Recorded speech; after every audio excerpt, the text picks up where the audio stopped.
Nissan Motor Co. President and Chief Executive Officer Hiroto Saikawa speaks during a press conference at Nissan Motor Co. Global Headquarters Monday, November 19, 2018, in Yokohama, near Tokyo. Saikawa said Monday that Nissan chairman Carlos Ghosn, who helped turn around the carmaker over 2 decades, has been arrested and will be dismissed for allegedly underreporting his income and misusing company funds. AP photo, Tsuji Kajiyama, Paris, AP. Carlos Ghosn will remain chairman and CEO of Renault despite being detained in Japan on allegations he misused assets of partner Nissan Motor Co. and underreported millions of dollars in income.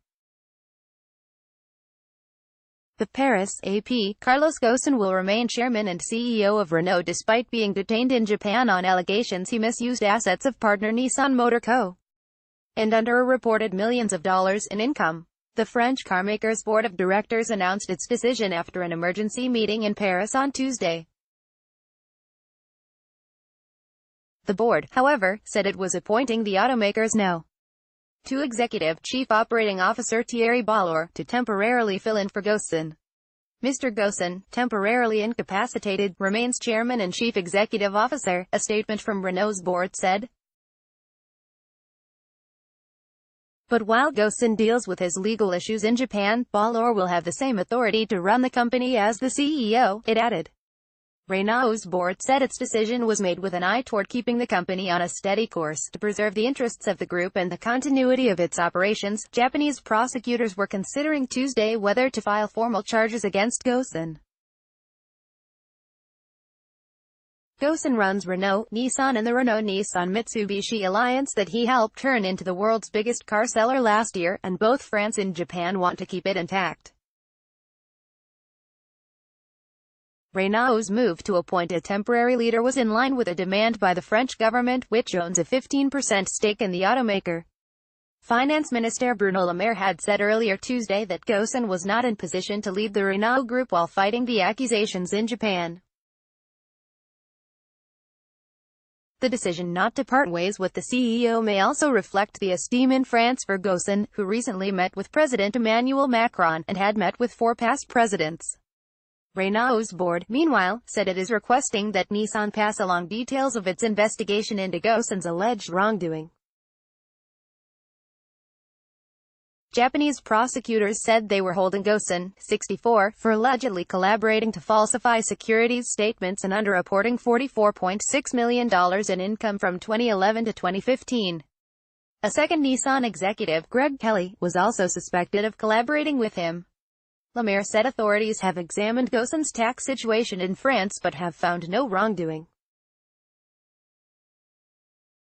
Bolloré, a member of Renault's executive committee, joined Renault in September 2012 and was named chief operating officer only last February. He has a long career with both tire maker Michelin and auto parts company Faurecia, spending time in Asia with each. There was no word from Ghosn himself. Japanese prosecutors have refused to say where he is being held.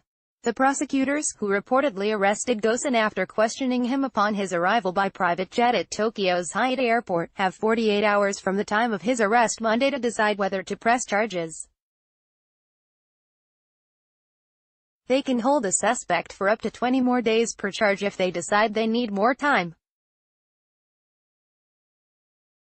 Nissan's board was due to meet Thursday to consider dismissing Ghosn and Kelly. Earlier this year, Ghosn signed a contract that would have run through 2022. Of French, Brazilian and Lebanese background, Ghosn also is a towering corporate figure in France, where Renault is one of the heavyweight industrial survivors. No major economic event in France was held without Ghosn. Ghosn's Lebanese heritage is a source of pride in Lebanon, and in Beirut the foreign minister, Gibran Bassil, issued a statement saying the Lebanese ambassador to Tokyo was told to look out for the model of Lebanese success abroad. In Japan, where foreign executives are scarce and even the biggest corporate bigwigs tend to keep a low profile, Ghosn's status is more ambiguous. He is admired for driving a turnaround at Nissan when it was near bankruptcy and for his foresight in pushing to bring electric and autonomous cars to the masses. But in a 90-minute news conference late Monday night, Nissan CEO Hiroto Saikawa said Ghosn had too much power and the company was overdue for some change. Public broadcaster NHK said Ghosn was in charge of allocating pay among Nissan's top executives and is suspected of siphoning off some of that compensation. He also is suspected of underpaying his share of rent and misusing company funds on his company-issued housing in Lebanon, Paris, Amsterdam and Rio de Janeiro, where his apartment is on the wealthy Copacabana beach strip. Ghosn's compensation from Nissan, generous by Japanese standards, was only part of his overall income since he also has salaries from alliance partners Renault and Mitsubishi Motor Corp. Repeatedly questioned over how the company could have let financial misconduct persist for so long, Saikawa said systems inside Nissan limited transparency. Yamaguchi reported from Tokyo. Associated Press writers Haruka Nuga, Angela Charlton in Paris and Zina Karam in Beirut contributed to this report. Copyright 2018 The Associated Press. All rights reserved. This material may not be published, broadcast, written or redistributed.